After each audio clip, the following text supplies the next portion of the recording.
ഒറ്റപ്പാടുണ്ടായിരുന്നെങ്കിലും എൻ്റെ ഹൃദയത്തിൽ ഞാൻ പഠിച്ചു വന്നിരുന്ന ഒരു വേദഭാഗത്തിൽ ചില ചിന്തകൾ മാത്രം പറയുവാനായിട്ട് ഞാൻ ആഗ്രഹിക്കുന്നു. ഞാൻ ആ വിഷയം ഒന്നുകൂടെ പഠിക്കുവാനിടയായത് നമ്മുടെ സഭയിൽ നടക്കുന്ന ലേഖനത്തിൻ്റെ പഠനം അത് പഠിച്ചു വരുമ്പോൾ പല സംശയങ്ങൾ എനിക്കുണ്ടാകുന്നതിനിടയായി. എന്നാൽ പൂർവ്വരൂപത്തിൽ മനസ്സിലാക്കുവാൻ ഞാൻ ശ്രമിച്ചപ്പോൾ എനിക്ക് മനസ്സിലായ ചില സത്യങ്ങൾ കൂടെ ചേർത്ത് പറയുന്നത് ആ ഭാഗം പഠിക്കുന്നവർക്കും അവർക്ക് സഹായകരമായിരിക്കും. ഞാനിപ്പോൾ ഓർക്കുകയായിരുന്നു, തുടർന്ന് നാരായണ സ്വാമി കൂടെ ഉണ്ട്. തൻ്റെ ഒരു സ്നേഹിതൻ എന്നോട് പറഞ്ഞിട്ടുള്ളത്, എപ്പോൾ വേണമെങ്കിലും ശുശ്രൂഷിപ്പാൻ, അത് എത്ര തവണ വേണമെങ്കിലും ശുശ്രൂഷിപ്പാൻ, വചനത്തിന് വചനമില്ലാത്ത ദൈവദാസനാണ് നാരായണ പറയുന്നത്. ഒരു ശുശ്രൂഷ കഴിഞ്ഞ് കൈയും ഒപ്പും കഴിഞ്ഞ് അടുത്ത ടൈപ്പ് ശുശ്രൂഷയാണെന്ന് പറഞ്ഞാൽ ആദ്യം പറഞ്ഞ ഒരു വാക്കുപോലും പറയാതെ മറ്റൊരു ശുശ്രൂഷയാണ് അതിൻ്റെ. അങ്ങനെ എത്ര വേണമെങ്കിലും ശുശ്രൂഷിക്കുമെന്ന് പറഞ്ഞ് താൻ ചിരിക്കുന്നവരേക്കും എൻ്റെ മനസ്സിലേക്ക് കടന്നു. ഒരുപക്ഷെ ഇവിടെയും നാരായണസ്വാമി ആയിരിക്കുമെന്നൊരു സംശയമല്ല ധരിച്ചു വരും. ഞാൻ വിചാരിക്കുന്നത് തന്നെയൊക്കെ ഭംഗിയായി മറ്റു അതിനെ കൈകാര്യം ചെയ്യാൻ എനിക്ക് കഴിയുമെന്ന് തന്നെയാണ് വിശ്വസിക്കുന്നത്. എങ്കിലും നമുക്ക് അല്പസമയം ദൈവത്തിലേക്ക് പുതിയ സഹായിക്കും. ഞാൻ ഓർപ്പിച്ചല്ലോ, എബ്രായ ലേഖനത്തിൽ സ്വസ്ഥത എന്നൊരു വാക്ക് ആവർത്തിച്ച് വരുന്നതായിട്ട് നോക്കുകയാണ്. വളരെ വർഷങ്ങൾക്ക് മുമ്പ് KP ശ്യാമചേട്ടൻ വളരെ സ്നേഹത്തോടുകൂടെ താൻ ഈ ഭാഗം പഠിച്ചുകൊണ്ടിരിക്കുന്ന സമയത്തായിരിക്കാം ജോണി വാട്ട് ഈസ് റെസ്റ്റ് എന്ന് ഇടയ്ക്കിടയ്ക്ക് എന്നോട് ചോദിച്ചിട്ടുണ്ട്. എനിക്കതിനെക്കുറിച്ച് കാര്യമായിട്ട് അറിയില്ല, ശ്യാമചേട്ടന് പറയേ എന്ന് ഞാൻ പലപ്പോഴും പറയാറുണ്ട്. ഞാൻ ഊന്നി പറയാറുള്ളത്, ചില വിഷയങ്ങൾ അതിനകത്ത് കിടപ്പുണ്ട്, അത് പഠിക്കേണ്ട വിഷയമാണ്, ഈ ചെറുപ്പമാണ്, അത് പഠിക്കണം, റെസ്റ്റ് എന്താണെന്ന് മനസ്സിലാക്കണം എന്ന് അനേക വർഷങ്ങൾക്ക് മുമ്പ് പറഞ്ഞത് ഈ നാളുകളിൽ എബ്രായ ലേഖനം പഠിക്കുന്ന സമയത്ത് എൻ്റെ മനസ്സിലേക്ക് കടന്നു വരികയും ഞാൻ ആ ഭാഗം ഒന്ന് ശ്രദ്ധിക്കാൻ ഇടയായി. അത് ഒരുപക്ഷെ എവിടെയുള്ള ദൈവം എടുക്കുന്ന വിശിഷ്യ ആ ക്ലാസുകൾ കേൾക്കുന്നവർക്ക് സഹായകരമായിരിക്കും. അതിൻ്റെ പോരായ്മ നികത്തുന്നതല്ല, അതോടൊപ്പം തന്നെ പഠിക്കുന്നവർക്കത് സഹായമാണ്. എനിക്കത് സഹായമായതുകൊണ്ട് അങ്ങനെയുള്ള ചില കാര്യങ്ങൾ പറയുവാനാണ് ഞാൻ പ്രാരംഭമായി ആഗ്രഹിക്കുന്നത്. ഒരു പഠന രീതിയിൽ എല്ലാ കാര്യങ്ങളും കൊണ്ടുവരാൻ ആഗ്രഹിക്കുന്നത് ശരിയായി പഠിക്കുന്നവർക്ക് അല്ലെങ്കിൽ പഠിച്ചവർക്ക് സംശയം ബാക്കി ഉണ്ടാകും. അതുപോലെ തന്നെ ഒന്നും പഠിക്കേണ്ടതില്ല എന്ന് വിചാരിക്കുന്നവർക്കും ഇല്ലേ സാധാരണ നിലയ്ക്ക് സംശയം ഉണ്ടാകും. പഠിക്കാൻ ശ്രമിക്കുമ്പോഴാണ് ചില ചോദ്യങ്ങളും സംശയങ്ങളൊക്കെ നമ്മുടെ മനസ്സിലേക്ക് കടന്നു വരിക. ഏത് വിധമായാലും ഇതിൽ നിന്ന് ചില ആത്മീയ പാഠങ്ങൾ നമുക്ക് പഠിക്കുവാൻ, അത് പ്രയോജനപ്പെടുത്തുവാൻ കർത്താവ് നമ്മെ സഹായിക്കും. എബ്രായ ലേഖനം 3-ാം അധ്യായത്തിൻ്റെ 7 മുതൽ, എബ്രായ 3 മുതൽ വായിക്കാനല്ല, 3-ന്റെ 7 മുതൽ 4-ന്റെ 13 വരെ ആവർത്തിച്ച് സ്വസ്ഥത എന്ന വാക്കിനെ കുറിച്ച് ധാരാളമായിട്ട് പറയും. ഈ ആശാംശത്തിൽ പാർട്ടീസ് റെസ്റ്റ് എന്ന് ചോദിച്ചതിന് നമുക്ക് അടിക്കടി വന്നുകൊണ്ട് ഇതിൻ്റെ ഒരു ഭാഗത്ത് ഞാൻ അങ്ങനെ എഴുതി വെച്ചിരിക്കുകയാണ്. എന്താണ് റെസ്റ്റ്? അത് പഠിക്കുവാൻ ഞാൻ പല ശ്രമവും നടത്തി. മറ്റൊരു സത്യം പറഞ്ഞാൽ കൃഷ്ണൻകുട്ടി ഒരുവട്ട അദ്ദേഹത്തിൻ്റെ എബ്രായയിലായിരുന്ന ക്ലാസ് എപ്പോഴും എനിക്ക് ശ്രദ്ധിക്കാറില്ല.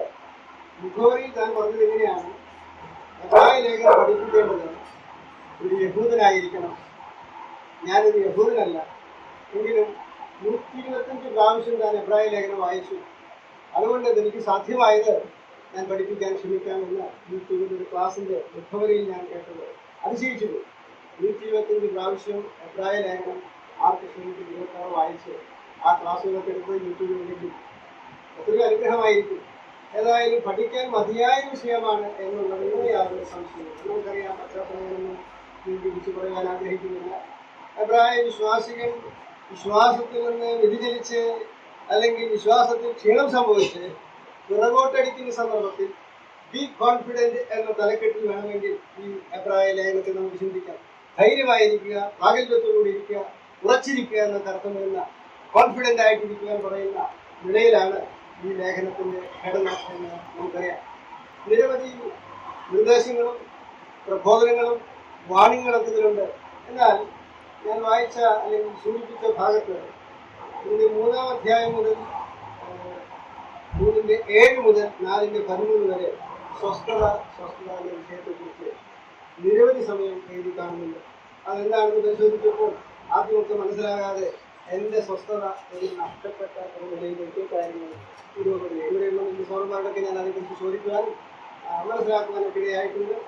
എന്നാൽ ഈ ഭാഗം മൊത്തത്തിൽ നാം പരിഗണിച്ചാൽ ഒരു സത്യം നമുക്ക് മനസ്സിലാക്കാൻ സാധിക്കും. പഴയ നിയമ ഇസ്രയേലിനെ താരതമ്യം ചെയ്യുമ്പോൾ ഇസ്രയേലിന്റെ കഴിഞ്ഞ കാലങ്ങളിലെ ആ ജീവിതത്തിലൊക്കെ സമഗ്രമായി കൊണ്ടുവന്ന് ലേഖനകർത്താവ് എബ്രായ വിശ്വാസികളെ പ്രബോധിപ്പിക്കുന്നതായിട്ട് നമുക്ക് മനസ്സിലാക്കാനായിട്ട്. ഒന്നുകൂടി പറഞ്ഞാൽ എബ്രായ വിശ്വാസികളെ അല്ലെങ്കിൽ യഹൂദന്മാരായിരിക്കുന്നവർക്കെ പഠിപ്പിക്കുവാൻ തിരുവഴുത്തിലെ പഠന നിയമം വളരെ സഹായകരമാണല്ലോ. പ്രത്യേകിച്ച് ഇസ്രയേൽ ജനത്തിന്റെ അവസ്ഥയെക്കുറിച്ച്. ഇസ്രയേൽ ജനത്തെ ദൈവം ജയോത്സവമായി മരുഭൂമിയിൽ കൂടെ വഴി നടത്തുകയായിരുന്നു. നാം പാടുകയായിരുന്നു, പകൽ മേഘസ്തംഭം, രാത്രി അഗ്നിസ്തംഭത്താൽ ജയോത്സവമായി വഴി നടത്തുകയായിരുന്നു. എന്നാൽ അങ്ങനെ വഴി നടത്തിയ ജനത്തിന് സ്വസ്ഥതയിലേക്ക് പ്രവേശിക്കാൻ കഴിഞ്ഞില്ല. അവരെ ഞാൻ മരുഭൂമിയിൽ തള്ളിയിട്ടു എന്നാണ് പറയുന്നത്. അത് വളരെ ഗൗരവമായൊരു വിഷയമല്ലേ. നമ്മുടെ ഉള്ള സ്വസ്ഥത നഷ്ടപ്പെടുത്തേണ്ടതില്ല എങ്കിലും ആ വിഷയം ഒന്ന് ശരിയായി മനസ്സിലാക്കുമ്പോൾ ഒരു പക്ഷേ നാം മന്ദമായി സഞ്ചരിക്കുകയാണെങ്കിൽ തീർച്ചയായിട്ടും നമ്മുടെ സ്വസ്ഥതയ്ക്ക് ഭംഗം വരും. അങ്ങനെ ഭംഗം വന്ന് യഥാർത്ഥ സമാധാനത്തിലേക്കും സന്തോഷത്തിലേക്കും ക്രിസ്തീയ ജീവിതത്തിൽ ഉയർന്ന പടിയിലേക്കും വരുവാൻ ഈ ചിന്തകളിടയാകട്ടെ എന്ന് ഞാൻ ആഗ്രഹിക്കുകയാണ്. എന്നുകൂടെ പറഞ്ഞാൽ ഇസ്രയേൽ മക്കൾ ദൈവത്തിന്റെ നന്മകൾ അനുഭവിച്ച് മരുഭൂമിയിലേക്ക് സഞ്ചരിക്കുന്നു. ധാരാളം ദുർവൃത്തികളും ധാരാളം അതിർത്തികളും ഒക്കെ ഉണ്ടായിട്ടുണ്ട്. ഒരു ഘട്ടം വന്നപ്പോൾ തങ്ങളുടെ ലീഡറായിരിക്കുന്ന അല്ലെങ്കിൽ ദൈവത്താൽ അംഗീകരിച്ച് അവർക്ക് ബോധ്യം വന്ന് അവർ സ്വമേധയ അടിമത്തത്തിൽ നിന്ന് വിടുതൽ പ്രാപിച്ച് സഞ്ചരിച്ചുകൊണ്ടിരുന്ന ആ ലീഡറായ മോശയെ മാറ്റി നിർത്തിക്കൊണ്ട് പിറകോട്ടടിക്കുവാൻ മറ്റൊരു നേതാവിനെ അവർക്ക് തിരഞ്ഞെടുക്കാം എന്ന ചിന്ത പോലും ധരിച്ചു. മോശയെ പോലും കല്ലെറിയുവാനുള്ള ദൃഢനില അവർക്ക് വന്നു എന്ന് നാം ചിന്തിക്കുമ്പോൾ അവിടെയാണ് കാര്യത്തിന്റെ ഗൗരവം എടുക്കുന്നത്. ഇസ്രായേൽ മക്കളെ കനാനിലേക്ക് ദൈവത്തിന്റെ വാക്തത്വം അനുസരിച്ച് മരുഭൂമിയിൽ കൂടെ മനോഹരമായ വഴി നടത്തുകയാണ്. മരുഭൂമിയെക്കുറിച്ച് എടുത്ത് ഞാൻ പരിശോധിച്ചപ്പോൾ എനിക്ക് മനസ്സിലായത് മരുഭൂമി ഒരു കാടിനേക്കാൾ ഭയാനകമാണ് എന്നാണ് തിരുവഴുത്തിൽ കാണുന്നത്. ആവർത്തന പുസ്തകത്തെ പരിശോധിക്കുമ്പോൾ കാണാം, തിരുവഴുത്തിൽ നിന്ന് മനസ്സിലാക്കാൻ സാധിക്കും. ഓടി കേൾക്കുന്നതും ഭയങ്കരവുമായ മരുഭൂമി എന്നാണ് പറയുന്നത്. അഗ്നിസർപ്പങ്ങളും അതുപോലെ തന്നെ വിഷലിപ്തമായ തേളുകളും ഒക്കെയുള്ള മരുഭൂമി എന്നാണ് പറയുന്നത്. വെള്ളമില്ലാത്ത വരണ്ട മരുഭൂമി എന്നാണ് പറയുന്നത്. ഭയാനകമായ എന്താണ് അവിടെ ഓളിക്ക് കാര്യമെന്ന് അറിഞ്ഞുകൂടാ. ഏതുവിധമായാലും ദുഷ്ടപിശാചുക്കളും ദുഷ്ടജീവികളും മനുഷ്യവാസമില്ലാത്തതുകൊണ്ട് താണ്ഡവ നൃത്തമാടുന്ന ഒരു പ്രദേശമാണ് മരുഭൂമി. ആ മരുഭൂമിയിൽ കൂടെ ദൈവം തന്റെ ജനത്തെ ജയോത്സവമായി നടത്തുന്ന യുദ്ധങ്ങളെ ഒന്ന് ധ്യാനിച്ചാൽ സന്തോഷത്തോടുകൂടെ ദൈവത്തിന് സ്തുതി പാടുവാൻ എപ്പോഴും സാധിക്കും. മരുഭൂമിയിലേക്ക് പ്രവേശിക്കും മുൻപ് ഇസ്രയേലിൽ നിന്ന് കടന്നു വന്ന ജനം ആ ചെങ്കടലിന്റെ തീരത്തേക്ക് വന്നതായിട്ട് നമുക്കറിയാം. ആൻഡ്രൂ മുറെ എന്ന ദൈവഭക്തന് ഇങ്ങനെയാണ് അതിനെ കുറിച്ച് പറഞ്ഞത്. ഞാൻ ഇസ്രയേലിയരുടെ ഒപ്പം ഉണ്ടെങ്കിൽ ഞാൻ ഇപ്പറയിൽ നിന്ന് തന്നെ മിരിയാം പാടിയതുപോലെ ചെങ്കടൽ കടക്കും മുമ്പേ തന്നെ ഞാൻ പാടുമായിരുന്നു. ആ ഭക്തി മുഴുവൻ സാധിക്കുമായിരിക്കും. നമ്മെ പോലുള്ളവർക്ക് സാധിക്കുമെന്ന് കേൾവില്ല, എന്നെ പോലുള്ളവർക്ക് സാധിക്കില്ല എന്നാണ് ഞാൻ ചിന്തിക്കുന്നത്. ചെങ്കടൽ കർത്താവ് പിളർത്തും എന്നുള്ളത് വിശ്വാസത്താൽ കണ്ട് ഞാൻ പാട്ടുപാടുമായിരുന്നു എന്ന് പ്രസിദ്ധനായ ഡോക്ടർ ആൻഡ്രൂ മുറെ പറഞ്ഞത് എനിക്ക് കേൾക്കുവാനിടയായിട്ടുണ്ട്. പ്രിയമുള്ളവരെ, ഇവിടെ ദൈവം ആഗ്രഹിക്കുന്നത് വിശ്വാസത്തിന്റെ കാൽച്ചുവടാണ് കനാനിലേക്ക് പ്രവേശിക്കുവാനായിട്ട് ദൈവം ആഗ്രഹിച്ച ഏക മാർഗം. 12 പേർ ഒറ്റുകാരായി പോയി 10 പേർ വന്ന് പറഞ്ഞ മറുപടി നമുക്കറിയാം. ദേശം പാലും തേനും ഒഴുകുന്ന ദേശം തന്നെയാണ്, പക്ഷെ കടക്കാൻ സാധ്യമല്ല. അവിടുത്തെ മലന്മാരെ കണ്ടാൽ ഞങ്ങളൊക്കെ വെട്ടുകിളികളെ പോലെയാണ്. അതും കാഴ്ചയിൽ ശരിയായിരിക്കാം. ഗോലിയാത്തിന്റെ മുമ്പിൽ ദാവീദ് എങ്ങനെയായിരുന്നു? ഒരു നായയെ തല്ലുന്ന പോലെയാണ് നീ വരുന്നതെന്ന് ചോദിക്കത്തക്ക നിലയിൽ അത്ര ആചാരബാഹുവായ ഗോലിയാത്തിന്റെ മുമ്പിൽ ദാവീദൊന്നുമല്ല. എന്നാൽ യുദ്ധം യഹോവയ്ക്കുള്ളത്, ദൈവത്തിന്റെ പരിപാലനം ദൈവത്തിന്റെ വകയാണെന്നും അതിന് മറ്റു മുഖാന്തരങ്ങളൊന്നും ആവശ്യമില്ല എന്നുള്ള സത്യമാണ് ദൈവം തന്റെ ജനത്തെ പഠിപ്പിക്കുവാൻ ആഗ്രഹിച്ചത്. മാത്രമല്ല, അങ്ങനെ പഠിച്ച് ഉന്നതമായ നിലയിലേക്ക് അവർ മാറ്റപ്പെടേണ്ടതാണ്. അങ്ങനെ കനാലിലേക്ക് പോകുവാൻ നിർദ്ദേശം ലഭിച്ചപ്പോൾ അവിശ്വസിച്ച് പുറകോട്ടിരിക്കുന്ന ഒരു ജനത്തെയാണ് കാണുന്നത്. ന്യായമായും ഒരു സഹതാപത്തിന്റെ വാക്കുകൾ പറഞ്ഞ് അതിനത്ര ഗൗരവപ്പെടേണ്ടതില്ല എന്ന് ചിന്തിക്കുന്ന ചെയ്യുവാൻ സാധ്യതയുണ്ട്. എന്നാൽ ദൈവം അത് അതീവ ഗൗരവമായി കണ്ടെത്തുന്നു. ദൈവം അത് ഗൗരവമായി എടുക്കുന്നത് മാത്രമല്ല, അവരെ മരുഭൂമി വട്ടം കറക്കി ആ ദേശം ചെയ്യുന്ന ഇറങ്ങോട്ട് അനേക വർഷങ്ങൾ മത്സരികളൊക്കെയും മരിച്ചു പോകത്തക്ക നിലയിൽ, ഇസ്രായേൽ തന്നെ മരിച്ചു പോകത്തക്ക നിലയിൽ ആ മരുഭൂമി വട്ടം കിടക്കുന്ന ഒരവസ്ഥയാണ്. എത്രയോ ദയനീയമായ ഒരു അവിശ്വാസത്തിന്റെ ദുഷ്ട ഹൃദയം തന്നെയാണ് ആ വാക്കിൽ പറയുന്നത്. വാക്യങ്ങൾ നമുക്ക് ചേർത്ത് വായിക്കാം. മൂന്നാമത്തെ ആയത്തിന്റെ സഹോദരന്മാരെ, ജീവനുള്ള ദൈവത്തെ ത്യജിച്ചു കളയാതിരിക്കേണ്ടതിന് അവിശ്വാസമുള്ള ദുഷ്ടഹൃദയം നിങ്ങളിൽ ആർക്കും ഉണ്ടാകാതിരിക്കാൻ നോക്കുക. ഈ ഭാഗം വായിക്കുമ്പോൾ ചില ദൈവങ്ങൾ വ്യാഖ്യാനിക്കുന്നത് അവിശ്വാസമുള്ള ദുഷ്ടഹൃദയം എന്ന രക്ഷ നഷ്ടപ്പെട്ടു പോകുന്ന ഒരു വ്യാഖ്യാനം. അത് തികച്ചും തെറ്റാണ്. നമുക്ക് വായിക്കുമ്പോൾ തന്നെ മനസ്സിലാക്കാൻ സാധിക്കും. ജീവനുള്ള ദൈവത്തെ ത്യജിച്ചു കളയാതിരിക്കേണ്ടത്, ആ ത്യജിച്ചു കളയേണ്ടതിന്റെ ശരിയായ അർത്ഥം ഒരുവനെ അനുഭവിക്കാൻ ഇച്ഛിച്ചാൽ തന്നെത്താൻ ത്യജിച്ച്, അതുപോലെ തന്നെ അപ്പനെയും അമ്മയെയും ഒക്കെ ആ ത്യജിക്കുന്ന ഒരു പ്രയോഗമുണ്ടല്ലോ, കുറച്ച് സ്നേഹിച്ച് എന്ന അർത്ഥമാണ് അതേക്കുറിച്ച് ദേവദാസൻ എളുപ്പത്തിൽ മനസ്സിലാക്കുവാൻ പറയുന്നത്. വളരെ കുറച്ച്, കർത്താവിനേക്കാൾ അധികം സ്നേഹിക്കാതെ കർത്താവിനേക്കാൾ കുറച്ച് സ്നേഹിക്കുന്ന ആ ഒരു പ്രയോഗമാണ് ജീവനുള്ള ദൈവത്തെ ത്യജിച്ചു കളയാതിരിക്കേണ്ടതിന് അവിശ്വാസമുള്ള ദുഷ്ടഹൃദയം നിങ്ങളിൽ ആർക്കും ഉണ്ടാകാതിരിക്കാൻ നോക്കും. അവിശ്വാസം. ദൈവമക്കളാണ് എന്റെ ജനത്തെ മരുഭൂമിയിൽ കൂടെ വഴി നടത്തുന്നു. ആ ദൈവജനത്തിന്റെ ദൈവം ചെയ്ത നന്മകളെ കുറിച്ച് ധാരാളം പറയാൻ സാധിക്കും. നാം പാടിയതുപോലെ അവർക്കും പാടാനായിട്ട് സാധിക്കും.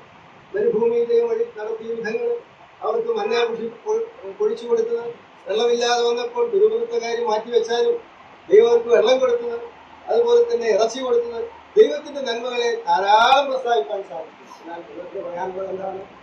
അവർ എന്റെ വഴികളെ അറിയിച്ചില്ലാത്തവരാണ്, എന്നെ അവർ മനസ്സിലാക്കിയില്ല, എന്നെ അവർ വിശ്വസിച്ചില്ല. മാത്രമല്ല, അനുസരണക്കേട് നിമിത്തം ദുഷ്ടഹൃദയം അവർക്ക് വന്നു. അവിശ്വാസത്തിന്റെ ദുഷ്ടഹൃദയം അവർക്ക് വന്നതുപോലെ എബ്രായ വിശ്വാസികളും പുറകോട്ടടിക്കുവാൻ പാടില്ല എന്നാണ് അവർ പറയുന്നത്. ഇത് നമുക്കെന്തിനാണ് ധൈര്യം കിട്ടുന്നത്? നാം ദൈവത്തെ വിശ്വസിക്കുന്നവരല്ലേ. എന്നാൽ ദൈവം നമ്മെ കുറിച്ച് ആഗ്രഹിക്കുന്ന ഹനാന്റെ അനുഭവത്തിലേക്ക് വരാത്തത് കൊണ്ട് നമുക്കും ഇതൊരു പ്രഭാവന വിഷയമായിരിക്കും. ഹനാന്റെ അനുഭവം എന്ന് പറഞ്ഞാൽ പഴയ കാലങ്ങളിൽ ദൈവജനം മനസ്സിലാക്കിയിരുന്നത്, അന്നത്തെ ഭക്തന്മാരായ വ്യക്തികളൊക്കെ മനസ്സിലാക്കിയിരുന്നത് കനാൻ ഒരു സ്വർഗത്തിന്റെ സാദൃശ്യമായിരുന്നു. എന്നാൽ ഇന്ന് നമുക്കറിയാം, കനാൻ സ്വർഗത്തിന്റെ ഒരു സാദൃശ്യമല്ല. സ്വർഗത്തിൽ യുദ്ധമില്ല. കനാനിൽ യുദ്ധമുണ്ടായിരുന്നു. കനാൻ പാലും തേനും ഒഴുകുന്ന ആത്മീക അഭിവൃദ്ധിയുടെ ഒരു രംഗമായിട്ട് നമുക്ക് മനസ്സിലാക്കാനായിട്ട് സാധിക്കും. സ്വർഗത്തിൽ യുദ്ധം ഉണ്ടായില്ലെന്ന് പറഞ്ഞാൽ ഒരുപാട് വിഷയത്തിൽ സ്വർഗത്തിൽ യുദ്ധം ഉണ്ടായെന്ന് ആരെങ്കിലും വായിക്കുകയാണെങ്കിൽ പറയുകയാണെങ്കിലും ശരിയാണ്. അതൊക്കെ ഷാജിനെ തള്ളി താഴെയിട്ട എത്രയോ മുൻപ് സംഭവിച്ച കാര്യമാണ്. സ്വർഗത്തിൽ ഇപ്പോൾ ഒരു യുദ്ധമില്ല. സ്വർഗം അങ്ങനെ തന്നെയാണ്. എന്നാൽ കനാനിൽ യുദ്ധം ചെയ്ത് ഉള്ളങ്കാൽ ചവിട്ടുന്ന സ്ഥലം സ്വന്തമാക്കുവാനാണ് ദൈവത്തിന്റെ വാക്തത്വം യോശുവയിൽ കൂടെ അവർക്ക് ലഭിച്ചത്. എന്നാൽ ആ തലമുറയെ ദൈവത്തിലേക്ക് പ്രവേശിപ്പിച്ചില്ല എന്ന് മാത്രമല്ല, കുഞ്ഞുങ്ങളായ വ്യക്തികളെ മാത്രമാണ് 20 വയസ്സിന് മുകളിൽ പ്രായമുള്ളവർ എന്ന് പറയുമ്പോൾ ഞാൻ ഇങ്ങനെയാണ് ചിന്തിക്കുന്നത്. 40 വർഷത്തോളം മരുഭൂമിയിലാണെങ്കിൽ 38-40 വർഷം 60 വയസ്സുള്ള വ്യക്തികളായിരിക്കും ആ കുഞ്ഞുങ്ങൾ എന്ന് പറയുന്നത് എന്നാണ് ഞാൻ വിചാരിക്കുന്നത്. ഏതായാലും പഴയ തലമുറകളൊക്കെ അസ്തമിച്ചു. അവർക്ക് കനാന്റെ അനുഭവം ലഭിച്ചില്ല. അതിൽ 2 പേർക്ക് ലഭിച്ചു നമുക്കറിയാം. കാരണം എന്താണ്? വേറൊരു ഹൃദയം ഉണ്ടായിരുന്നു. ആ ഹൃദയത്തിന്റെ പ്രത്യേകത ദൈവത്തോട് പറ്റി നിന്നു. പ്രിയമുള്ളവരെ, കനാന്റെ അനുഭവം നമുക്ക് സ്വന്തമാക്കണമെങ്കിൽ നാം ഇന്ന് ജീവിച്ചു വരുന്ന ആ ലിവിങ് പാറ്റേൺ പോരാ എന്ന് തന്നെയാണ് എൻ്റെ അനുഭവത്തിൽ നിന്ന് എനിക്ക് ദൈവജനത്തോട് പറയുവാനുള്ളത്. യോർദാൻ കടന്ന് കനാനിലേക്ക് പ്രവേശിക്കുമ്പോൾ നാം ഇങ്ങനെയാണ് ചിന്തിക്കുന്നത്. നമ്മുടെ പാട്ടുകളൊക്കെ അങ്ങനെയാണ്. മരണമാം യോർദാൻ കടന്ന് സ്വർഗമായ കനാനിലേക്ക് പ്രവേശിക്കുമ്പോൾ അവിടെ നമുക്ക് സ്വസ്ഥതയുണ്ട്, സമാധാനമുണ്ട്. എന്നാൽ അത് അങ്ങനെയല്ല ശരിയായി മനസ്സിലാക്കേണ്ടത്. നമ്മുടെ ജഡത്തിന്റെ മരണമായിട്ടോ അല്ലെങ്കിൽ നമ്മുടെ ജഡത്തെ ക്രൂശിച്ചുകൊണ്ട് ജീവിക്കുന്ന നമ്മുടെ സ്വയത്തെ ക്രൂശിക്കുന്ന സ്വയത്തിന്റെ മരണമായിട്ട് നമുക്ക് യോർദാനെ കാണുവാൻ സാധിക്കും. അങ്ങനെയുള്ള അനുഭവമുള്ളവർക്ക് സ്വർഗീയ കനാൻ എന്ന് പറയുന്ന ഈ ഭൂമിയിലെ കനാന്റെ അനുഭവത്തിലേക്ക് വരാൻ സാധിക്കും. ലേഖനം വിശദമായിട്ട് പറയുന്നത് സ്വർഗത്തിലെ സകല ആത്മീക അനുഗ്രഹങ്ങളാലും സ്വർഗത്തിൽ ചെല്ലും അനുഗ്രഹിക്കും എന്നല്ലല്ലോ പറഞ്ഞിരിക്കുന്നത്. നാം ഇവിടെ വെച്ച് അനുഗ്രഹിച്ചിരിക്കുകയാണ്. അലയായ ക്രിസ്തു മുഖാന്തരം സകലം സഭയ്ക്ക് നൽകിയിരിക്കുകയാണ്. സകല അതിന് വിളിയാനുള്ള ആശ ഇന്നതെന്ന് നാം മനസ്സിലാക്കിയേ മതിയാകുകയുള്ളൂ. പലപ്പോഴും നമ്മുടെ ക്രിസ്തീയ എങ്ങനെയാണ് എന്ന് യുവാക്കളുടെ മുൻപാകെ ഒന്ന് പരിശോധിക്കുന്നതായിരിക്കും. എബ്രായ വിശ്വാസികളെ പ്രതികൂല സാഹചര്യങ്ങൾ വന്നപ്പോഴാണ് പിറകോട്ടടിച്ചത്. അവർ നേരത്തെ ആചരിച്ചിരുന്ന അവർക്ക് അതിന്റെ അനുഭവമായിട്ടും ദൈവം മറ്റു ഭാഗഭാഗമായും വിവിധമായും പ്രവാചകന്മാർ മുഖാന്തരം ദൂതന്മാരും മുഖാന്തരമൊക്കെ പല നിലയിലാണ് അറിയിച്ചിരുന്നത്. എന്നാൽ അന്ത്യകാലത്ത് പുത്രൻ മുഖാന്തരം അറിയിച്ചപ്പോൾ ആ പുത്രനെ ഉയർത്തി കാണിക്കുന്ന മോശയേക്കാൾ, അഹരോനേക്കാൾ, ദേവാലയത്തെക്കാൾ, യോശുവയേക്കാൾ, ദൂതന്മാരെക്കാൾ ശ്രേഷ്ഠനായ യേശു ക്രിസ്തു വരുത്തുന്ന സ്വസ്ഥതയാണ് ഇവിടെ കാണിക്കുന്നത്. നിരവധി വാക്കുകൾ അങ്ങനെ നമുക്ക് കാണുവാനായിട്ട് സാധിക്കും. 12 വാക്യങ്ങളെയാണ് വായിച്ചത്. സഹോദരന്മാരെ, ജീവനുള്ള ദൈവത്തെ ത്യജിച്ചു കളയാതിരിക്കേണ്ടതിന് അവിശ്വാസമുള്ള ദുഷ്ടഹൃദയം നിങ്ങളിൽ ആർക്കും ഉണ്ടാകാതിരിക്കാൻ നോക്കുന്നു. നിങ്ങൾ ആരും പാപത്തിന്റെ ചതിയാൽ അടിമപ്പെടാതിരിക്കേണ്ടതുണ്ട്. അതുപോലെ തന്നെ 4-ാം അധ്യായത്തിന്റെ 1-ാം വാക്യം, അവന്റെ സ്വസ്ഥതയിൽ പ്രവേശിക്കാനുള്ള വാക്തത്വം ശേഷിച്ചിരിക്കാൻ നിങ്ങളിൽ ആർക്കെങ്കിലും അത് ലഭിക്കാതെ പോയി എന്ന് വരാതിരിക്കാൻ ഭയപ്പെടുക. ആദ്യം അവിശ്വാസമുള്ള ദുഷ്ടഹൃദയങ്ങൾ ഉണ്ടാകാതിരിക്കാൻ ശ്രദ്ധിച്ചു നോക്കേണ്ടതാണ്. അതിന്റെ ഗൗരവം കുറഞ്ഞു പോകുകയല്ല. വീണ്ടും ലേഖനകർത്താവ് 4-ാം അധ്യായത്തിൽ പറയുകയാണ്, അവന്റെ സ്വസ്ഥതയിൽ പ്രവേശിക്കാനുള്ള വാഗ്ദത്വം ശേഷിച്ചിരിക്കാൻ. ഒരു ക്രിസ്തു ഭക്തൻ ആത്മീയ സന്തോഷത്തോടുകൂടെ, സമാധാനത്തോടുകൂടെ, സ്വസ്ഥതയോടുകൂടെ ക്രിസ്തീയ ജീവിതം ചെയ്യുവാൻ ബാധ്യസ്ഥനാണ്. അതാണ് അവന്റെ വിളിയാലുള്ള ആശ എന്ന് നാം മനസ്സിലാക്കുന്നത്. അതിനുള്ള എല്ലാ മെറ്റീരിയൽസും സ്വർഗത്തിലെ സകല ആത്മീയ അനുഗ്രഹങ്ങളാണ് നമ്മെ അനുഗ്രഹിച്ചിരിക്കുകയാണ്. അങ്ങനെയാണെങ്കിൽ എന്ത് വേണം? ജീവിതത്തിൽ നാം നേരിടുന്ന ഏത് പ്രശ്നങ്ങളുടെ മുൻപാകെയും, ഏത് മാരകമായ രോഗങ്ങളായാലും, ഏത് പ്രതിസന്ധികളായാലും, ഏത് ഞെരുക്കുന്ന സാഹചര്യങ്ങളുമായാലും കർത്താവിൽ അചഞ്ചലമായി വിശ്വസിച്ച് കർത്താവ് അറിയാതെ ഒന്നും സംഭവിക്കുന്നില്ല. അവൻ വിളിച്ച വിശ്വസ്തനാണെന്ന് മനസ്സിലാക്കി അവരിൽ ശരണപ്പെടുന്ന നിർഭയത്തിന്റെ വാക്കുകൾ ഒരുപക്ഷെ നാം പുറത്തേക്ക് പറഞ്ഞില്ല എങ്കിലും അവിശ്വാസമുള്ള ദുഷ്ടഹൃദയം നമ്മിൽ കടന്നുകൂടുവാൻ സാധ്യതയുണ്ട്. എബ്രായ വിശ്വാസികളും ഉണ്ടായിരുന്നു.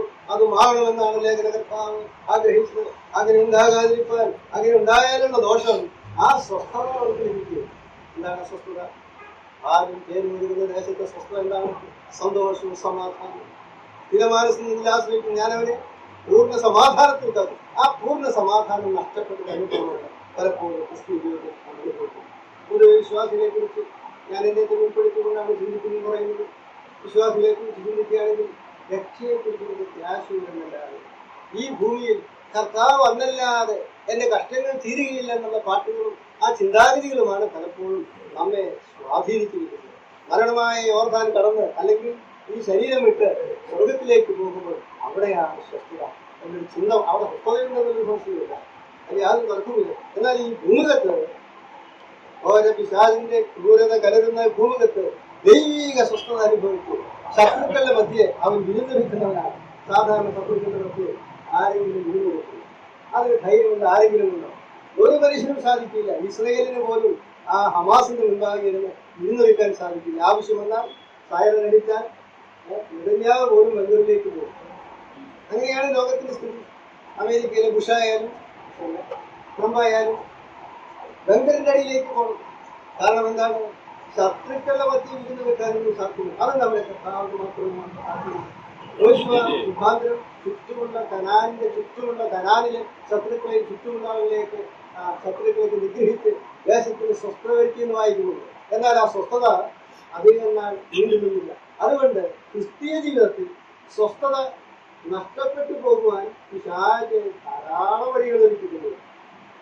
അങ്ങനെ ഒരു അനുഭവം ഉണ്ടാകാതിരിക്കണമെങ്കിൽ ക്രിസ്തുവുമായിട്ടുള്ള അഭേദ്യമായ ബന്ധത്തിൽ നമുക്ക് മുന്നോട്ട് പോയി മതിയാകുകയുള്ളൂ. ഈ ഭാഗം വിശദീകരിക്കാൻ ഈ നിയമത്തിൽ മറ്റ് വാക്യം വായിക്കാൻ ആഗ്രഹിക്കുന്നുണ്ട്. അതിന് മുമ്പായിട്ട് എബ്രായ ലേഖനത്തിൽ തന്നെ അതിന്റെ 4-ന്റെ 5-ാം വാക്യത്തിൽ 11-ാം വാക്യത്തിൽ നിന്ന് വായിക്കുന്നത്, നാം ആ സ്വസ്ഥയിൽ പ്രവേശിപ്പാൻ ഉത്സാഹിക്കും. അതായത് അതുകൊണ്ട് ആരും അനുസരണക്കേടിന്റെ സമദൃഷ്ടാന്തത്തിനൊപ്പം വിരാതിരിക്കേണ്ടതിന് നാം ആ സ്വസ്ഥയിൽ പ്രവേശിപ്പാൻ ഉത്സാഹിക്കുക. 3 വാക്കുകളാണ് എന്നെ ചിന്തിപ്പിച്ചത്. ഒന്ന് ഭയപ്പെടുക, ഒന്ന് ഉത്സാഹിക്കുക, ഒന്ന് ശ്രദ്ധിക്കുക. വളരെ ശ്രദ്ധാപൂർവ്വം ക്രിസ്ത്യൻ ജീവിതത്തെ മുന്നോട്ട് കൊണ്ടുപോയെങ്കിലേ ഈ സ്വസ്ഥത നമുക്ക് ലഭിക്കുന്നുണ്ട്. സ്വസ്ഥത നഷ്ടപ്പെടുത്തുവാൻ ധാരാളം വഴികൾ പിശാച് ഈ ഭൂമിയിൽ വെച്ചിട്ടുണ്ട്. നമ്മുടെ കർത്താവ് സ്വസ്ഥത നമുക്ക് നൽകാമെന്ന് കൃത്യമായി ആഹ്വാനം ചെയ്തിട്ടാണ് നമ്മെ രക്ഷയിലേക്ക് വിളിച്ചിരിക്കുന്നത്. മത്തായി സുവിശേഷത്തിലെ ആ വാക്യം നമുക്കറിയാം. അധ്വാനിക്കുന്നവരും ആ വാക്യം ചേർത്ത് വായിക്കാം. മത്തായി സുവിശേഷം 10-ാം അധ്യായത്തിന്റെ 11-ാം അധ്യായത്തിന്റെ അധ്വാനിക്കുന്നവരും ഭാരം ചുമക്കുന്നവരുമായുള്ളവരെ എല്ലാവരും എൻ്റെ അടുക്കൽ വരും, ഞാൻ നിങ്ങളെ ആശ്വസിപ്പിക്കും. ഞാൻ സൗമ്യതയും താഴ്മയുള്ളവനാകിയാൽ എൻ്റെ മുഖം ഏറ്റുകൊണ്ട് എന്നോട് പഠിക്കും. എന്നാൽ നിങ്ങളുടെ ആത്മാക്കൾക്ക് ആശ്വാസം കണ്ടെത്തും. എൻ്റെ മുഖം മൃദുവും എൻ്റെ ചുമട് ലഘുവും ആകും. രണ്ട് ആശ്വാസം നമുക്കിവിടെ കാണുവാനായിട്ട് വരും. അല്ലെങ്കിൽ സ്വസ്ഥത എന്ന വാക്കിൽ തന്നെ പറയുകയാണെങ്കിൽ രണ്ടു തരം സ്വസ്ഥത നമുക്കിവിടെ കാണുവാനായിട്ട് വരും. ഒന്ന്, രക്ഷയിലേക്ക് കടന്നു വരുമ്പോൾ അവന്റെ അധ്വാനവും അവന്റെ കഠിനഭാരങ്ങളും എല്ലാ പ്രയാസങ്ങളും അവസാനിച്ച് അവൻ സ്വസ്ഥനായി തീരുന്ന ഒരു ശബത്തനുഭവം അവന് ലഭിക്കുന്നതായിട്ട് നമുക്ക് കാണുവാനായിട്ട് വരും. ശബത്തനുഭവത്തെ കുറിച്ച് പറയുന്നു. രക്ഷയിലേക്ക് കടന്നു വരുമ്പോൾ ലഭിക്കുന്ന ഒരു ശബത്തനുഭവം അത് ഒരു ദിവസത്തെ ഒരു അനുഭവമായിട്ട് പറയുന്നു. എങ്കിൽ കനാനിന്റെ അനുഭവം ഒരു ദേശത്ത് ദൈവജനം അനുഭവിക്കുന്ന മറ്റൊരു സ്വസ്ഥതയാണ്. ഇത് രണ്ടും ഈ വാക്യത്തിൽ നമുക്ക് കാണുവാനായിട്ട് സാധിക്കും. ഒന്ന്, എല്ലാവരും എൻ്റെ അടുക്കൽ വരും, ഞാൻ നിങ്ങളെ ആശ്വസിപ്പിക്കും. അടുത്തത്, ഞാൻ സൗമ്യതയും താഴ്മയുള്ളവനാകിയാൽ എൻ്റെ മുഖം ഏറ്റുകൊണ്ട് എന്നോട് പഠിക്കും. എന്നാൽ നിങ്ങളുടെ ആത്മാക്കൾക്ക് ആശ്വാസം. ആത്മാക്കൾക്ക് സ്ഥിരമായി ആശ്വാസവും ആനന്ദവും ലഭിച്ച് ധന്യമായ ക്രിസ്തീയ ജീവിതം മുന്നോട്ട് കൊണ്ടുപോകണമെങ്കിൽ അവന്റെ മുഖമേറ്റുകൊണ്ട് അവനെ കീഴ്പ്പെട്ടുകൊണ്ട് ഒരു മുഖത്തിന്റെ കീഴിൽ ഞാനും മറ്റേ തലത്തിൽ കർത്താവ് നിന്നുകൊണ്ട് സൗമ്യതയും താഴ്മയുള്ളവരാകിയാൽ അവനോട് ചേർന്ന് സഞ്ചരിച്ചെങ്കിൽ മാത്രമേ സ്വസ്ഥത മനുഷ്യനെ ലഭിക്കുന്നു. സ്വന്തം വഴികളിൽ കൂടെ സഞ്ചരിച്ചാൽ യാതൊരു സ്വസ്ഥതയുമില്ല. മനുഷ്യൻ ചിന്തിക്കുന്നത്, ആ പലപ്പോഴും ചിന്തിച്ചു പോകുന്നത്, ചെയ്തു പോകുന്നത്, എന്റെ പ്ലാനും പദ്ധതിയൊക്കെ ആയിട്ട് മുന്നോട്ട് പോയെങ്കിലേ ചില കാര്യങ്ങളൊക്കെ നടക്കൂ. ആത്മീക മേഖലയിലായാലും അത് കുടുംബ ജീവിതത്തിലായാലും സെക്യുലർ ഫീൽഡിലായാലും ചില കാര്യങ്ങളൊക്കെ ഞാൻ ക്രമീകരിച്ച് 100% വചനത്തോട് അനുസരണം കാണിച്ചാൽ കാര്യങ്ങൾ അത്ര സ്മൂത്താവില്ല എന്നൊരു ചിന്ത പലപ്പോഴും നമ്മെ സ്വാധീനിക്കാൻ കഴിയും. എന്നാൽ സത്യമായി പറഞ്ഞാൽ എന്റെ മുഖമേറ്റ് എന്നോട് പഠിച്ചാൽ കർത്താവിന് കീഴ്പ്പെട്ട് അവന്റെ ആലോചനയ്ക്ക് കീഴ്പ്പെട്ട് അവന്റെ വാക്കിനനുസരിച്ച് മുഖം വെച്ച് മുന്നോട്ട് പോവുകയാണ്. എത്രയോ സ്വസ്ഥതയാണ് എന്നുള്ളത് ഒരളവോളം നാം മനസ്സിലാക്കി കാണും എന്ന് തന്നെയാണ് ഞാൻ വിശ്വസിക്കുന്നത്.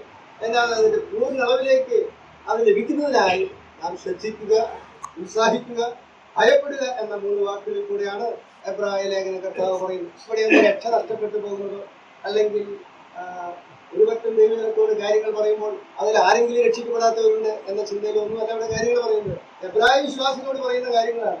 ആ സ്വസ്ഥയിൽ പ്രവേശിക്കാൻ ഉത്സാഹിക്കുക, രക്ഷിക്കപ്പെടാൻ ഉത്സാഹിക്കേണ്ട ആവശ്യമുണ്ട്. ആ സ്വസ്ഥയിൽ പ്രവേശിക്കാൻ ഭയപ്പെടേണ്ട ആവശ്യമുണ്ട്. കൃപയാൽ ഞാൻ ദൈവമകനായിത്തീരുമെന്നൊരു പാട്ട് നാം പാടാറുണ്ട്. കൃപയാൽ ദൈവത്തിന്റെ മക്കളായിട്ടുണ്ട്. നാം സ്വന്തമായി കർത്താവിൽ ശരണപ്പെട്ട് കർത്താവിന്റെ സ്വന്തം കർത്താവ് രക്ഷിതാവായി നാം തന്നെ സ്വമേധയാ സ്വീകരിച്ചവരാണ്. അതുകൊണ്ട് കർത്താവ് പറയാണ്, ഇനിയും നിങ്ങൾക്ക് ആശ്വാസത്തോടും ക്രിസ്തീയ ജീവിതത്തിൽ സന്തോഷം അനുഭവിക്കണമെങ്കിൽ, നിങ്ങൾക്ക് ആശ്വാസം കണ്ടെത്തണമെങ്കിൽ എന്റെ മുഖമേറ്റ് എന്നോട് പഠിക്കും. എന്താണ് മുഖമേൽക്കുമ്പോഴുള്ള പ്രത്യേകത? ഒരു ലേണിംഗ് ആറ്റിറ്റ്യൂഡ് അവിടെ നമുക്ക് കാണുവാനായിട്ട് കഴിയും. മാത്രമല്ല, ഒരു കർത്താവുമായിട്ട് എന്നോട് പഠിക്കുന്നതിന് മുൻപായിട്ട് കർത്താവുമായിട്ട് ഒരു ലിവിങ് ആറ്റിറ്റ്യൂഡ് നമുക്ക് തീർച്ചയായിട്ടും ഉണ്ടായിരിക്കും. കർത്താവുമായിട്ട് ഒരു സജീവമായ ബന്ധത്തിലേക്ക് വന്നെങ്കിൽ ആ മുഖം മുന്നിൽ വെച്ച് നമുക്ക് മുന്നോട്ട് പോകാൻ സാധിക്കും. മറുവശത്ത് നമ്മുടെ കർത്താവാണുള്ളത് അത് മനസ്സിലാക്കിയാൽ നാം വഴി തിരഞ്ഞെടുക്കേണ്ടതില്ല. നാം തന്നെ സ്വന്തമായി യത്നിച്ച് പല കാര്യങ്ങളും ചെയ്യേണ്ടതില്ല. വിയർപ്പിന്റെ ശുശ്രൂഷകളായിട്ട് ചെയ്യേണ്ടതില്ല. ചതുരംഗക്കളി പോലെ പിടികാൽ വെട്ടിയോ മറ്റവനെ പിടിച്ചു വെച്ചോ അല്ലെങ്കിൽ തട്ടിപ്പറിച്ചോ തട്ടിക്കളഞ്ഞോ ഒന്നും ചെയ്യേണ്ടതില്ല. കർത്താവിന്റെ വാക്കിനനുസരിച്ച് ഒരു മുഖമെച്ച കാലയ്ക്ക് അങ്ങോട്ടും ഇങ്ങോട്ടും ചെയ്യുവാൻ നിവൃത്തിയുണ്ട്. അങ്ങനെയുള്ള ആ മുഖം വെച്ച അനുഭവത്തോടെ പോകുമ്പോൾ അവിടെയാണ് സ്വസ്ഥത. അങ്ങനെയുള്ള കാളയെക്കുറിച്ച് നമുക്ക് ചിന്തിക്കാൻ മനസ്സിലാക്കാൻ കഴിയുന്നത്. ഒന്ന്, യജമാനനെ കൃത്യമായിട്ട് അറിയുന്നു. അതിനെ എവിടെയാണ് വിശ്രമിക്കേണ്ടത് എനിക്കത് അന്വേഷിക്കേണ്ട ആവശ്യമില്ല. എന്താണ് ഭക്ഷണം ലഭിക്കുക, അതെന്താണ് ചെയ്യേണ്ടത്, അത് ഭാഗം ചെയ്യണമോ ഉള്ള സ്ഥലം അന്വേഷിക്കുമോ അതിന്റെ ആവശ്യമില്ല. തന്നെ സ്നേഹിക്കുന്നു. കാളത്തിലൂടെ അവനെ അറിയുന്നതാണ്. കാളത്തിലൂടെ അവനെ അറിയുന്നു. എന്റെ ജനമോ എന്നെ അറിയുന്നില്ല. കാളയ്ക്കറിയാം എന്റെ ഉടയവൻ അവന് വേണ്ടി കീഴ്പ്പെട്ട് മുഖം വെച്ച് അവന്റെ ഭാരം ചുമഞ്ഞ് അവനിച്ച് മുന്നോട്ട് പോയാൽ എനിക്ക് സ്വസ്ഥതയോടുകൂടെ എന്റെ ഭക്ഷണവും എന്റെ വെള്ളവും എന്റെ വിശ്രമവും അവൻ ഒരുക്കിയിട്ടുണ്ട്. അതിൽ ആ കാള വൃദ്ധനാണ്. ഒരു വയോധികനായ ഒരു ദേവദാസൻ തൻ്റെ വീട്ടിലെ കാളയോട് സംസാരിക്കുന്നതും ഇടപെടുന്നത് എനിക്ക് കാണുവാൻ സാധിച്ചു. കുത്തുന്നൊരു കാളയാണ്, കുട്ടികളെ ആരും അടുപ്പിക്കില്ല. എന്നാൽ അതിൻ്റെ യജമാനൻ ചെന്ന് ഒരു പ്രയാസവും കൂടാതെ ആ കാളയെ തട്ടുകയും കുത്തുന്ന ആ കാളയുടെ അരികിലേക്ക് ഒരു കൊച്ചു പൈതലിനെ എടുത്ത് ചെന്ന് കാളയുടെ മുഖത്തൊക്കെ തട്ടുമ്പോൾ ഒരു ശല്യമില്ലാതെ വിനീതനായി നിൽക്കും. അതേസമയം അദ്ദേഹത്തിന്റെ ഭാര്യ ആ കാളയുടെ അടുത്ത് പോയി ഒന്ന് പുല്ലിട്ട് കൊടുക്കാൻ അല്പം അടുത്ത് കഴിഞ്ഞാൽ തപ്പിയിട്ടുള്ള അനുഭവം ഉണ്ട്. എനിക്കറിയാവുന്ന ഒരു കാര്യമാണ്. കാള തന്നോട് ഇവനെ അറിയുന്നു. പ്രിയമുള്ളവരെ, ദൈവജനം പലപ്പോഴും ദൈവത്തിന്റെ മഹത്വം മനസ്സിലാക്കുന്നില്ല, നമ്മുടെ യജമാനെ മനസ്സിലാക്കുന്നില്ല. സ്വർഗത്തിൽ സകല ആത്മീയതരത്തിലുള്ള അനുഗ്രഹിക്കുന്ന നാം സ്വന്തം വഴികളിൽ കൂടെ സഞ്ചരിച്ച് കാര്യങ്ങൾ കാണുന്ന ഒരു പ്രവണത, അത് അവിശ്വാസമുള്ള ദുഷ്ടമാണ്. ദൈവത്തിന് ഏറ്റവും വെറുപ്പുള്ള ഒരു ഹൃദയാവസ്ഥയാണ് എന്നുള്ളത് ദൈവവചനത്തിന്റെ വെളിച്ചത്തിൽ ഞാൻ ചൂണ്ടിക്കാണിക്കുവാൻ ആഗ്രഹിക്കും. ഞാൻ ഈ ഭാഗം പഠിച്ചപ്പോൾ എത്രയോ ഗൗരവതരമായ ഒരു വിഷയമാണ്. അനേകം വാക്തത്വങ്ങൾ ദൈവം നൽകിയിട്ടുണ്ട്. ആ വാക്തത്വങ്ങളെ അവകാശമാക്കുന്നവരുടെ അനുകാരികളായി തീരുമെന്നൊക്കെ പറയുകയാണെങ്കിൽ തീർച്ചയായിട്ടും അവിടെ കാണുവാൻ കഴിയുന്നുണ്ടാകും. ആ വാക്തത്വങ്ങളൊക്കെ ക്രിസ്തുവിൽ നമുക്ക് വെച്ചിരിക്കുകയാണ്. സ്വർഗത്തിൽ സകല ആത്മിക അനുഗ്രഹങ്ങളാണ്, ഭൗതിക അനുഗ്രഹങ്ങൾ വശത്തിരിക്കുന്നത്. എന്നാൽ അതിലുപരിയായി ആത്മാവിൽ ദിവ്യ ഉല്ലാസങ്ങൾ നൽകുന്ന, അതിന്റെ പാട്ട് അങ്ങനെയാണെന്ന് നാം മനസ്സിലാക്കുന്നത്. ആത്മാവിൽ ദിവ്യ ഉല്ലാസങ്ങൾ നൽകുന്ന അവന്റെ സന്നിധിയിലെ സന്തോഷത്തിന്റെ പരിപൂർണത, അതുപോലെ തന്നെ സ്ഥിരമാനസിനെ അവരിൽ ആശ്രയിച്ചിരിക്കുകയാണ്. പൂർണ്ണ സമാധാനത്തിൽ കാക്കുന്ന ഒരു അനുഭവം നമുക്ക് കാണാൻ കഴിയും. നമ്മുടെ ക്രിസ്തീയ ജീവിതത്തിൽ പർവ്വതങ്ങൾ കുലുങ്ങി സമുദ്രമധ്യത്തിൽ വീണാലും അതിലെ വെള്ളം ഇരച്ച് കയറിയാലും നാം ഭയപ്പെടുകയില്ല. കാരണം എന്താണ്? ഒരു നദിയുണ്ട്, ദൈവകൃപയുടെ നദി. ദൈവസിംഹാസനത്തിൽ നിന്ന് പുറപ്പെട്ട ദൈവിക സംരക്ഷണത്തിനായി ദൈവൊരിക്കുന്ന നദിയുണ്ട്. നാം കുലുങ്ങുകയില്ല, നാം ഭയപ്പെടുകയില്ല.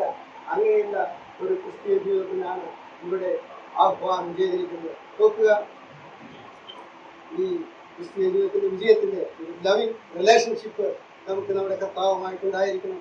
സ്നേഹത്തോടുകൂടിയുള്ള ഒരു മുഖം വയ്ക്കുവാനുള്ള ഒരു മനസ്സ്, അതുപോലെ തന്നെ അവനോട് ചേർന്ന് പഠിക്കുവാനുള്ള ഒരു മനോഭാവം നമുക്കുണ്ടാവണം. അങ്ങനെയാണെങ്കിൽ മാത്രമേ നമ്മുടെ ക്രിസ്തീയ ജീവിതത്തിന്റെ സന്തോഷം അനുഭവിക്കാൻ കഴിയുള്ളൂ. മുഖത്തിന് കീഴിൽ വരുമെങ്കിൽ മാത്രമേ സ്വസ്ഥതയും സമാധാനം അനുഭവിക്കാൻ കഴിയുള്ളൂ. പ്രിയമുള്ളവരെ, ആ അനുഭവം നമുക്ക് ലഭിക്കണമെങ്കിൽ നമ്മുടെ നോട്ടം നമ്മുടെ കർത്താവിലേക്ക് മാത്രമായിരിക്കും. കർത്താവിനെ വിട്ട് പല മേഖലകൾ നമുക്ക് കാണുവാനുണ്ടായിരിക്കും. നാം ഈ ഭൂമിയിലാണല്ലോ ജീവിക്കുന്നത്. കർത്താവിന് ശിശുമാരിൽ തന്നെ ആ പത്രോസിന്റെ കാര്യം നമുക്ക് പലപ്പോഴും പറയാവുന്നതാണ്. കാറ്റ് കണ്ട് പേടിച്ചു, നീ കർത്താവിനെങ്കിൽ ഞാൻ അങ്ങോട്ട് വരട്ടെ എന്ന് ചോദിക്കുന്നു. വരിക എന്ന് പറഞ്ഞിട്ട് എന്താണ് സംഭവിച്ചത്? കാറ്റ് കണ്ട് പേടിച്ചു. കാറ്റ് കാണുന്നതില്ല. അനേകം വിശാലങ്ങളിൽ കാറ്റുകളുണ്ടായാലും അത് കാണുവാൻ ആവശ്യമില്ലാതെ ആ യേശുവിനെ നോക്കുക. വിശ്വാസത്തിന്റെ നായകനും പൂർത്തീകരിക്കുന്നതിനായി യേശുവിനെ നോക്കുക, അവനെ ശ്രദ്ധിച്ചു നോക്കുക. അവൻ പൂർത്തീകരണത്തിലേക്ക് കൊണ്ടുപോകുന്ന വിശ്വാസത്തോടുകൂടി കാര്യങ്ങൾ വെക്കുവാൻ അങ്ങനെ ഒരു വ്യവസ്ഥയുണ്ടെന്നെങ്കിലും ദൈവജനം മനസ്സിലാക്കേണ്ടതുണ്ട്. പ്രിയമുള്ളവരെ, നമ്മുടെ രക്ഷയെക്കുറിച്ചോ അല്ലെങ്കിൽ എന്റെ രക്ഷയെക്കുറിച്ചോ രക്ഷ നഷ്ടപ്പെടുന്ന വിഷയങ്ങളെ കുറിച്ചോ ഒന്നുമല്ല പറയുന്നത്. ദൈവജനത്തിന് ഒരു ശബത്തിന്റെ അനുഭവമുണ്ട് രക്ഷിക്കപ്പെടുന്നത്. എന്നാൽ നിത്യ ജീവിതത്തിൽ ദൈവജനത്തിന്റെ ഒരു സ്ഥലത്ത് കനാന്റെ അനുഭവം, അത് ഈ ഭൂമി സ്വർഗതുല്യമായ അനുഭവം. പലപ്പോഴും അനേകർക്ക് ഭാവിയെക്കുറിച്ച് നിരാശകരമായ ചിന്തയാണ്, രക്ഷിക്കപ്പെട്ട് ശരിയാണ്. എന്നാൽ അങ്ങ് പോയല്ലാതെ ഇവിടെ കഷ്ടവും പ്രയാസവും ബുദ്ധിമുട്ടുമാണ് എന്നുള്ള ചിന്തയിൽ ധൈര്യപ്പെടാതെ ജീവിക്കുന്ന ഒരു ഹൃദയാവസ്ഥ പലപ്പോഴും നമ്മുടെ മനസ്സിൽ കടന്നുകൂടുവാൻ സാധ്യതയുണ്ട്. അത് ദൈവത്തിന് പ്രസാദകരമായ ഒരവസ്ഥയല്ല. അത് വളരെ ശ്രദ്ധയോടുകൂടി നാം മുൻപോട്ട് കൊണ്ടുപോകുന്നത്. അതുകൊണ്ട് അവന്റെ മുഖം വഹിപ്പാൻ നാം എളുപ്പമുണ്ടാകും. അവൻ പറയുന്ന കാര്യങ്ങൾ ഇന്ന് രാവിലെ പ്രിയ നാരായണ സഹോദരൻ പറയായിരുന്നു, ഏതെങ്കിലും വ്യക്തികൾ ക്രമപ്പെടുവാറുണ്ടെങ്കിൽ വീട്ടിലിരുന്ന് മാത്രം പ്രാർത്ഥിച്ചാൽ പോലെ നല്ല കാര്യമാണ്. എന്നാൽ ആ വ്യക്തികളെ ചെന്ന് ആ വ്യക്തിയെ കംഫർട്ട് ചെയ്ത് തണുപ്പിച്ച് ക്ഷമ പറയുവാനുള്ള വിശാല ഹൃദയം നമ്മുടെ മനസ്സിലുണ്ടായെങ്കിൽ അത് നമ്മുടെ ജീവിതമാണ് അനുഗ്രഹിക്കുന്നത്. നമ്മുടെ കുടുംബങ്ങൾക്കാണ് അനുഗ്രഹം. ക്രിസ്തീയ ജീവിതത്തിൽ സന്തോഷം അവിടെയാണ് നമുക്ക് അനുഭവിക്കേണ്ടത്. പലപ്പോഴും ഈ ലോകത്തിലായിരിക്കുന്ന നമ്മെ നിയന്ത്രിക്കുന്ന പലപ്പോഴും നമ്മുടെ ജഡസ്വഭാവമാണ്. ആത്മസ്വഭാവം നമുക്കുണ്ടെങ്കിൽ അതിനെ അതിജീവിച്ചുകൊണ്ട് ജഡസ്വഭാവം വരുമ്പോൾ ഈ ലോകത്തിന്റെ പ്രലോഭനങ്ങളിലും ആവശ്യങ്ങളിലും മുൻപാകെ നാം കടന്നു വരുമ്പോൾ പറയും നമ്മൾ കണ്ടുപിടിക്കുന്നത് ആരാണ്? മുഖത്ത് പറയും നമുക്കുള്ള ശത്രുക്കൾ ലോകം ജഡം പിശാചിട്ടുണ്ട്. പക്ഷേ അകത്താണ് ജഡം കിടക്കുന്നത്. അതോ നമ്മിൽ തന്നെയാണ്. കണ്ണുകൊണ്ട് നോക്കിയാൽ കാണുവാൻ ഭംഗിയുള്ളത്, അതുപോലെ തന്നെ അനുഭവിപ്പാൻ മതിയായത്, കൊള്ളാവുന്നത്, പ്രശസ്തിയുള്ളത് എല്ലാം ആയിരിക്കാം. പക്ഷെ അതിന് പരിഹരിക്കുന്നതായിരിക്കും പിശാച്. പിശാച് നമ്മിലുള്ള ജഡത്തെയും ഈ ലോകത്തേക്ക് കൊണ്ടുവന്ന് നമ്മളെ പാവകളെ പോലെ നിയന്ത്രിച്ച് നമ്മുടെ സ്വസ്ഥത നഷ്ടപ്പെടുത്തുന്ന ഒരവസ്ഥയിലേക്ക്, ദൈവത്തിന്റെ പ്രസാദകരമല്ലാത്ത അവസ്ഥ, ദൈവ സാന്നിധ്യം അനുഭവിക്കുവാൻ അങ്ങനെയുള്ളവർക്ക് സാധ്യമല്ല. ദൈവം വായിക്കാൻ സാധിക്കും, പ്രസംഗിക്കാൻ സാധിക്കും, ശുശ്രൂഷകൾ ഏർപ്പെടുവാൻ സാധിക്കും. ഇതൊക്കെ ഉണ്ടായാലും അകത്ത് ഒരു നിറവിന്റെ അനുഭവം ലഭിക്കണമെങ്കിൽ എന്ത് വേണം? മുഖം വെച്ച കാളയെ പോലെ യജമാനെ അറിഞ്ഞുകൊണ്ട് അവന്റെ ശബ്ദം കേട്ട് അവന്റെ പറയുന്നത്. ഇന്നതിന്റെ ശബ്ദം കേൾക്കാത്തവർ ഞാൻ നിങ്ങളോട് എത്രയോ തവണ സംസാരിച്ചു, എന്നാൽ നീതിയിലും അസാനാളിനെ പോലെ നിങ്ങളുടെ ഹൃദയം കഠിനമാക്കിയെന്ന് കർത്താവ് പറയുന്ന ധാരാളം ചരിത്രങ്ങൾ ആ ഇസ്രായേൽ മക്കളുടെ ബന്ധത്തിൽ നമുക്ക് മനസ്സിലാക്കുവാനായിട്ട് കഴിയും. എന്നാൽ പ്രിയമുള്ളവരെ, അവന്റെ ശബ്ദം കേട്ട് അവനെ അനുഗമിച്ചു, അതെ അവന്റെ ശബ്ദത്തിന് പിറകെ അവൻ നടത്തുന്നവരെങ്കിലും ആ മുന്നോട്ട് പോകുന്നതിന്റെ മാറ്റം എത്രയോ മനോഹരമാണ്. എന്റെ ആളുകൾ എന്റെ ശബ്ദം കേൾക്കുന്നു. ദൈവശബ്ദം കേൾക്കുന്നത് നമുക്ക് ഊഹമില്ലാവുന്നുണ്ട്. ദൈവശബ്ദം നാം പലപ്പോഴും മനസ്സിലാക്കുന്നുണ്ട്, പലപ്പോഴും നാം മനസ്സിലാക്കുന്നില്ല. ഒരു ദൃഷ്ടാന്തമായിട്ട് പറഞ്ഞാൽ, മറിയയും ഒക്കെ യേശുവിനോടൊപ്പം പെരുന്നാളിന് പോയി. കർത്താവിനോടൊപ്പമാണ് പോയത്. തിരികെ വരുമ്പോൾ കർത്താവ് അവന്റെ കൂടെ ഇല്ല. ഒരു ദിവസത്തെ വഴിയുണ്ട്. നോക്കിയപ്പോൾ കർത്താവിനെ കാണുന്നില്ല. കർത്താവിന് കൂടെ ഉണ്ടെന്നാണ് ധാരണ. പലപ്പോഴും നമ്മുടെ എല്ലാ സഞ്ചാരപാതയിലും കർത്താവിനോട് ചേർന്നാണെന്ന് നാം വിചാരിച്ചേക്കാം. നാം നമ്മെ തന്നെ പരിശോധിച്ചാൽ ഭയപ്പെടുക, ശ്രദ്ധിക്കുക, ഉത്സാഹിക്കുക എന്ന വാക്കുകളിൽ കൂടെ നമ്മെ തന്നെ പരിശോധിച്ചുകൊണ്ട് നാം എങ്ങനെയായിരിക്കുന്നെന്ന് ദിനംതോറും പരിശോധിക്കുമ്പോൾ കർത്താവിന്റെ സാന്നിധ്യം അനുഭവിക്കുന്നുണ്ടോ? ഞാൻ അവന്റെ വഴികളിലാണോ?